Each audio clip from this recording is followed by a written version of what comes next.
मैं 3 नेत्रों वाली दुर्गा देवी का ध्यान करता हूँ। उनके श्रीअंगों की प्रभा बिजली के समान है। वे सिंह के कंधे पर बैठी हुई भयंकर प्रतीत होती हैं। हाथों में ढाल और तलवार लिए अनेक कन्याएं उनकी सेवा में खड़ी हैं। वे अपने हाथों में चक्र, गदा, तलवार, ढाल, बाण, धनुष, पाश और तर्जनी मुद्रा धारण किए हुए हैं। उनका स्वरूप अग्निमय है तथा वे माथे पर चंद्रमा का मुकुट धारण करती हैं।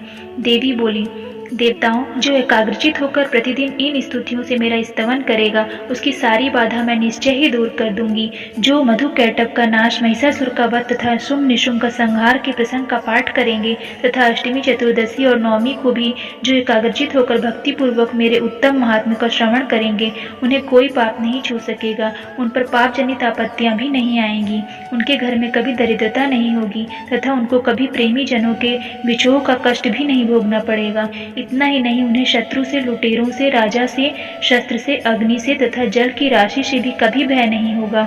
इसलिए सबको एकाग्रचित होकर भक्ति पूर्वक मेरे इस महात्म्य को सदा पढ़ना और सुनना चाहिए। यह परम कल्याण कारक है। मेरा महात्म्य महामारी जनित समस्त उपद्रवों तथा आध्यात्मिक आदि तीनों प्रकार के उत्पातों को शांत करने वाला है। मेरे जिस मंदिर में प्रतिदिन विधि पूर्वक मेरे इसी महात्म्य का पाठ किया जाता है, उस स्थान को मैं कभी नहीं छोड़ती। वहाँ सदा ही मेरा सन्निधान बना रहता है।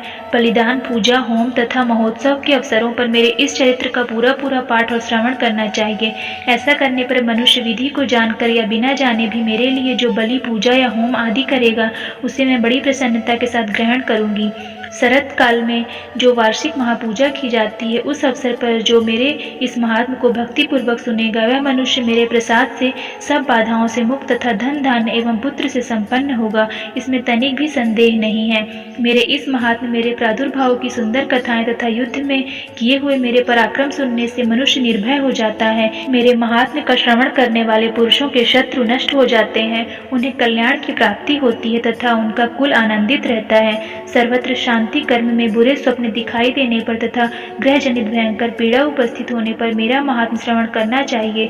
इससे सब विघ्न तथा भयंकर ग्रह पीड़ाएं शांत हो जाती हैं और मनुष्यों द्वारा देखा हुआ दुष्स्वप्न शुभ स्वप्न में परिवर्तित हो जाता है। बाल ग्रहों से आक्रांत हुए बालकों के लिए यह महात्म्य शांति कारक है तथा मनुष्यों के संगठन में फूट होने पर यह अच्छी प्रकार की मित्रता कराने वाला होता है। यह महात्म्य समस्त दुराचारियों के बल का नाश करने वाला है।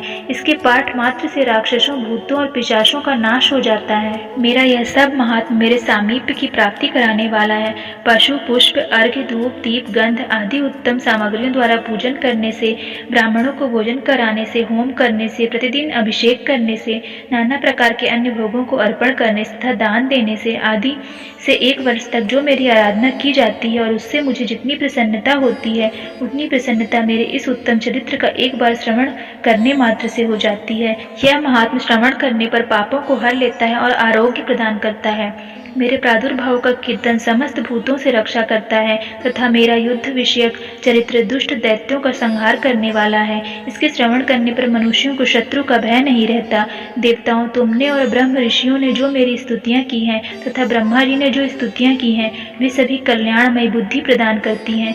वन में, सूने मार्ग में अथवा दावानल से गिर जाने पर, निर्जन स्थान में लुटेरों के दाव में पड़ जाने पर, या शत्रुओं से पकड़े जाने पर, अथवा जंगल में सिंह, व्याघ्र या जंगली हाथियों के पीछा करने पर, कुपित राजा के आदेश से वध या बंधन के स्थल में ले जाए जाने पर, अथवा महासागर में नाव पर बैठने के बाद भारी तूफान से नाव के डगमग होने पर और अत्यंत भयंकर युद्ध में शस्त्रों का प्रहार होने पर, अथवा वेदना से पीड़ित होने पर, सभी भयानक बाधाओं के उपस्थित होने पर जो मेरे इस चरित्र का स्मरण करता है, वह मनुष्य संकट से मुक्त हो जाता है। मेरे प्रभाव से सिंह आदि हिंसक जंतु नष्ट हो जाते हैं तथा लुटेरे शत्रु भी मेरे चरित्र का स्मरण करने वाले पुरुष से दूर भाग जाते हैं।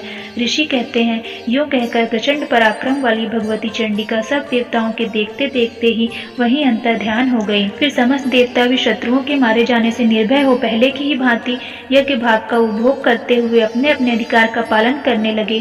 संसार का विध्वंस करने वाले महाभयंकर अतुल पराक्रमी देव शत्रु शुंभ तथा महाबली निशुंभ युद्ध में देवी द्वारा मारे जाने पर शेष दैत्य पाताल लोक में चले आए। राजन, इस प्रकार भगवती अंबिका देवी नित्य होती हुई भी पुनः पुनः प्रकट होकर जगत की रक्षा करती हैं। वे ही इस विश्व को मोहित करती, वे ही जगत को जन्म देती तथा वे ही प्रार्थना करने पर संतुष्ट हो विज्ञान एवं समृद्धि प्रदान करती हैं। राजन, महाप्रलय के समय महामारी का स्वरूप धारण करने वाली एवं महाकाली इस समस्त ब्रह्मांड में व्याप्त हैं। वे ही समय समय पर महामारी होती और वे ही स्वयं अजन्मा होती हुई भी सृष्टि के रूप में प्रकट होती हैं। वे सनातनी देवी ही समयानुसार संपूर्ण भूतों की रक्षा करती हैं। मनुष्यों को अभ्युदय के समय वे ही घर में लक्ष्मी के रूप में स्थित हो उन्नति प्रदान करती हैं और वे ही अभाव के समय दरिद्रता बनकर विनाश का कारण होती हैं। पुष्प, धूप, गंध आदि से पूजन करने, उनकी स्तुति करने वे धन, पुत्र, धार्मिक बुद्धि तथा उत्तम गति प्रदान करती हैं। इस प्रकार श्री मार्कंडेय पुराण में सावर्णिक मनवंतर की कथा के अंतर्गत देवी महात्म्य में फल स्तुति नामक 12वां अध्याय पूरा हुआ।